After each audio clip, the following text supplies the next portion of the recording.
Papo de História.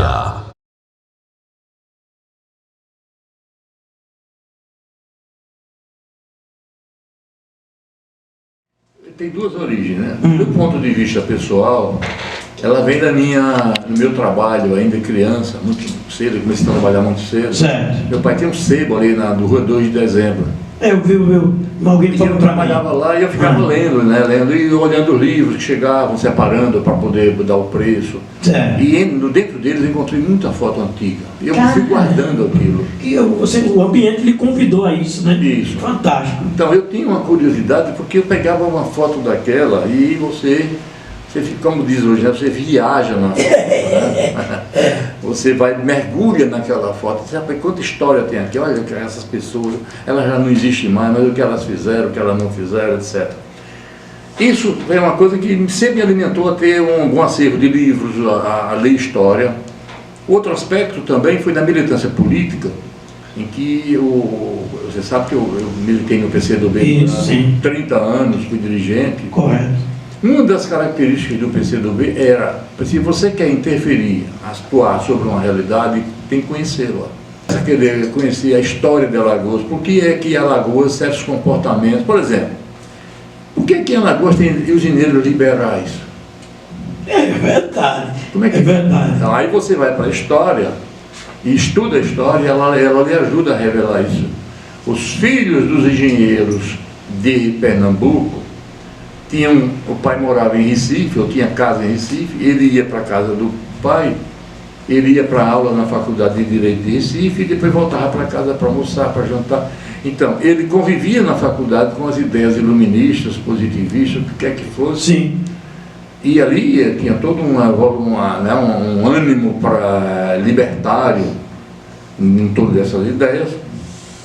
Quando ele voltava para casa, o pai dizia, precisamos demitir 15 lá na usina, no engenho, porque está dando prejuízo. Ou seja, ele em casa ele pensava com o pai como um capitalista, como um cara que está administrando um negócio.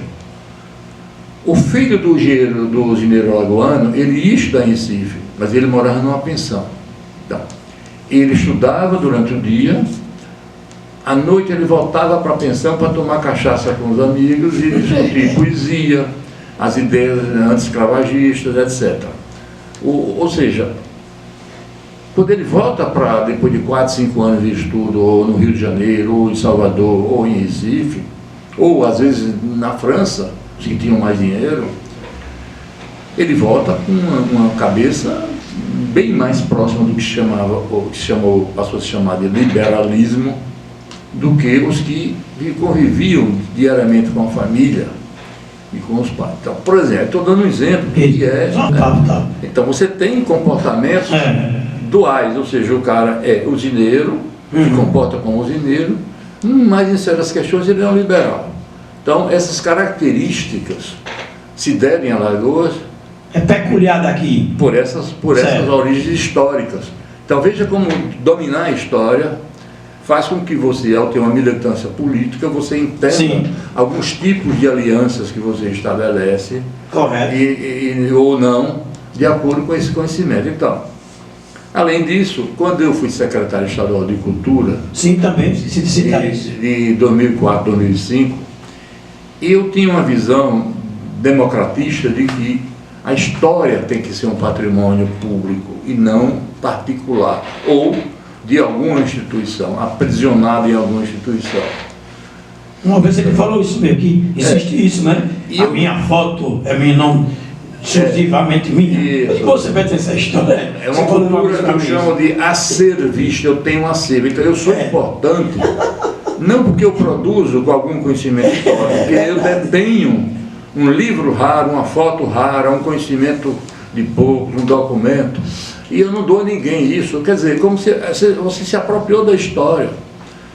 Eu acho que música, literatura, tudo bem, os direitos autorais, vale. Agora, quando você chega na história, eu acho que isso merece um tratamento especial. Então, eu convidei um amigo, o Nácio Pinto, que era um designer de internet, ele disse, olha, vamos criar um portal aqui para o Estado, pela Secretaria, onde nós vamos jogar o acervo do MISA, o acervo do Arquivo Público, Biblioteca Pública, o que tiver de produção cultural. Então você já vinha como secretário, você criou essa iniciativa. Eu tive essa iniciativa. Como secretário de Cultura, Isso. né? Tá certo. Aí ele começou a trabalhar nisso, mas eu saí da secretaria logo em seguida, em função de um desentendimento. Sim, normal, faz. E esse projeto ficou no ar, não foi à frente. Porque a minha visão era, se a biblioteca é pública, se o arquivo é público, se o MISA é público, o seu acervo é público. E hoje, para ser público, ou está na internet ou não é público. Sim. Tem que estar na internet. Porque o pesquisador, e você quer estimular a pesquisa, você tem que facilitar o acesso. Então ninguém sai mais. Democratizado, né? Você vai para um lugar, tem que se inscrever, preparar para ter. Você tem o Instituto Histórico, na época eu falei com o Jaminho, Jaminho, vamos digitalizar tudo que tem aí para jogar na internet. A secretaria arranja um dinheiro, vai conseguir. Mas não, há uma visão... Há uma barreira, né, enorme. Isso, porque há um patrimonialismo envolvendo também a história. Tem lado positivo, porque às vezes preserva da distribuição, mas tem outro lado que isola o conhecimento sob 7 chaves. Sim. Ou nas gavetas. Verdade. Então, quando eu fiquei, depois de já algum tempo, acho que uns 10 anos depois, 2015, eu resolvi, rapaz, aquele meu projeto para a secretaria, ninguém faz, não faz, mas isso é importante. Então eu criei, desenhei o site, montei, fiz tudo. Como você sabe, eu tive uma empresa gráfica e aprendi, então eu lido com tudo. Eu falo do Photoshop, ao CorelDRAW, ao PageMaker, que era na época, hoje é o InDesign, toda essa instrumental. E ajudou para você desenvolver isso. Então né? eu tenho uma vantagem sobre alguns para produzir um material para a internet, porque eu não tenho o custo de contratar alguém para fazer. Então, como eu faço tudo e trabalho que só um jumento, aí eu consigo fazer. Então eu comecei a publicar algumas memórias minhas, estudos. Eu não me classifico como um historiador. Eu acho que em respeito aos historiadores eu não me classifico. Mas você faz um trabalho... Eu sou um pesquisador de história. Eu faço historiador mesmo, de qualidade. Entendeu? Jornalista histórica. Isso. Expondo que os pesquisadores, os outros pesquisadores... Sim, você cita os livros, essas coisas todas já fizeram. Então, eu prefiro assim, Sim. Eu prefiro ser somente um pesquisador. Eu sou um meio de o material chegar a quem quer pesquisar, a quem quer conhecer. E isso foi dando certo de uma forma que me surpreendeu. Então, o portal já tem, completou agora dia 29 de abril, 10 anos, eu estou trazendo até um troféu aqui dos 10 anos. Isso. Daqui a pouco ele vai tirar uma foto Ele tem aí perto de 4 milhões de acessos nesses anos. Tem uns 4 milhões de acessos. E eu fui criando depois, estendendo ele para Instagram. Aí fui para as outras mídias sociais, chamadas mídias sociais, fazer o vídeo. E fiz. É impressionante. Eu não esperava as reações. Então tem vídeos vistos por 130 mil pessoas, 120 mil. Senão isso cara é fantástico. Fantástico. Agora mesmo, foram ótimos. Esse da televisão que eu troquei na Assembleia, fantástico. Só no YouTube ele já está com 42 mil visualizações. Mas o vídeo ele vai mais, né? Mais longe, né? Tem um mês. Então, o alcance é explosivo. Isso faz com que, para minha satisfação, identifique que isso tem que ser mais explorado. A democratização do acesso à informação histórica passa por esses meios. Você não pode fugir disso. Não adianta querer só fazer livro. O livro é importante. Mas um livro, você imprime 500 exemplares, no lançamento você vende 50, distribui alguns para a biblioteca, não sei o que, e o resto fica na gaveta. Então, enquanto que uma postagem do História de Alagoas, ou um vídeo, atinge em um mês 100 mil pessoas, você tem 50 pessoas num livro, mais 20, mais 40 não atendem. Então, eu troco um pouco o livro pela postagem na internet, mesmo que seja de forma reduzida, resumida, né? Porque o objetivo não é informar completamente, é chamar a atenção para a importância da história. E tem um outro componente adjunto a esse, que é o de você despertar para o alagoano. Uma frase que eu criei, me orgulho de ter feito isso e reproduzo, Alagoas tem história. Sim. Porque durante muito tempo a autoestima do alagoano é baixa. Sim. Por causa da questão da emancipação, ficou sendo como um pouco traição da Revolução Pernambucana. Nós ficamos durante muito tempo, como eu disse, essa urbanização tardia, muito vinculada a Pernambuco. O alagoano diga, não, eu tenho orgulho da minha história. Eu tenho uma história e tenho orgulho dela. Ela não é o que parece ser durante muito tempo, né? Verdade. Porque a nossa formação se dava tendo como referência a Pernambuco. Então, uma das contribuições que eu me orgulho de ter feito é ter ajudado a dizer, olha, veja a nossa história, veja quanta coisa nós temos na nossa história para nos orgulhar, quantas personalidades importantes, né? Quantas pessoas do povo conseguiram fazer algo de importante. Isso. Né? Quantas realizações, quanto Alagoas contribuiu no Brasil nas causas libertárias, todas elas depois de 17, estavam lá com um personagem importante. A República, um Floriano e um Deodoro, né? Em 1880. Isso é importante, sim. Importantíssimo, né? Importante. Então você tem todo esse processo de você pega a Revolução de 30, aí Vargas, não, quem comandou toda a Revolução mesmo foi Pedro Aurélio de Góes Monteiro, que depois virou um alagoano, um Silvestre. Então vocês vejam que Alagoas, você brincou, ele está lá. Tem alagoano, tem uma cultura alagoana atuando nos grandes feitos do Brasil e em Alagoas, né? Claro que também temos as nossas máculas. Claro, todo canto tem. Problemas. Tem, todo canto tem, né? O Estado ficou muito violento, mas é isso. A minha contribuição com a história de Alagoas é essa.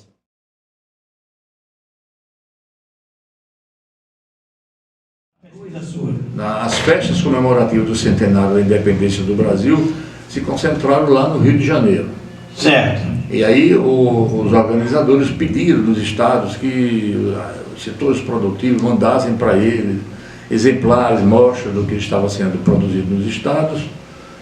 E pediram também que mandasse, se aqui tinha jangadas ou canoa, mandasse uma canoazinha pequena para mostrar como era. E era uma exposição, e aí veio gente, veio a exposição da Europa, teve foi um grande feito, né? Você tem uma ideia, o Corcovado, o Cristo Redentor lá no Rio de Janeiro, e ele começa a surgir aí, como ele era para ser inaugurado em 22, só foi em 31 por Vargas. Então muita coisa aconteceu em torno do Rio de Janeiro. O Rio de Janeiro sofreu modificações urbanas importantes por causa dessa data. E aqui, de última hora, os jangadeiros alagoanos resolveram, a colônia, mandar uma representação de 4 jangadeiros. Da Pajuçara mesmo, né?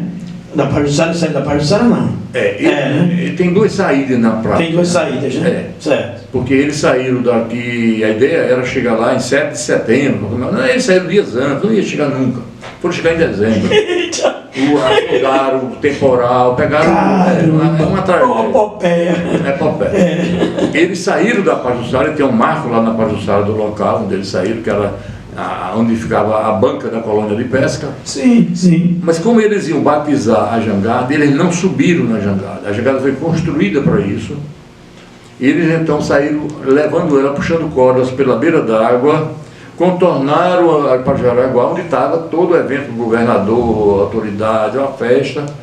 E lá ela foi batizada, foi benzida, né? Que é a tradição mesmo, né? Do barco novo.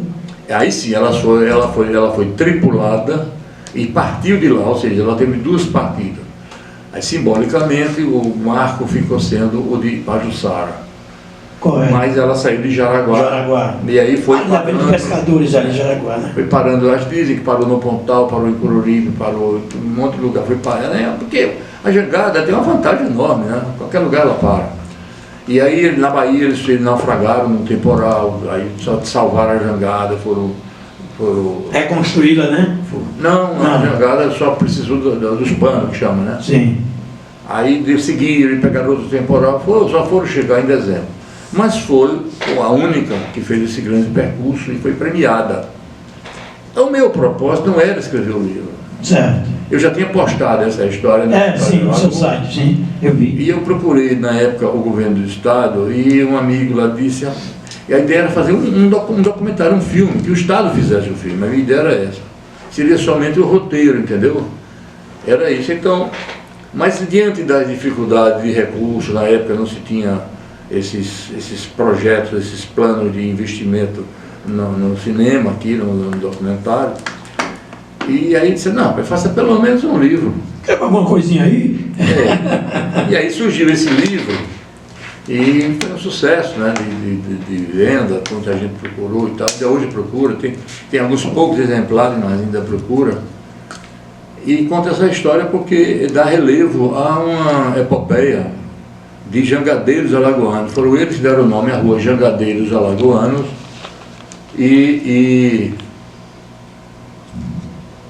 depois gerou a escola de samba Jangadeiros Alagoanos. Até hoje está aí. Então nós temos uma rua e uma escola de samba em homenagem a eles. Tem a homenagem ao marco de onde eles saíram e tem outro marco lá na Ponta Verde, já perto do Curva. Correto. Uma jangada também foi construída lá, já na época, acho, do prefeito Rui Palmeira.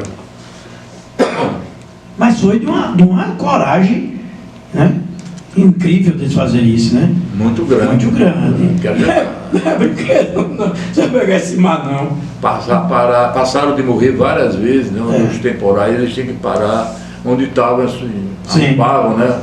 Na praia, aí ficavam lá esperando melhorar o tempo para sair de novo e tal. Então era assim, foi um grande feito e comemorado aqui, né, em 1922, que era o centenário dessa viagem.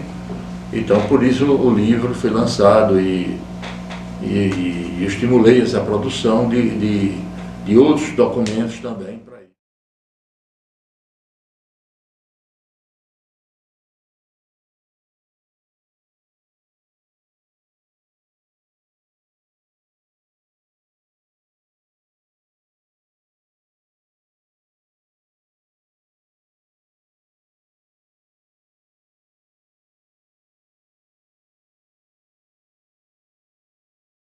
Papo de História.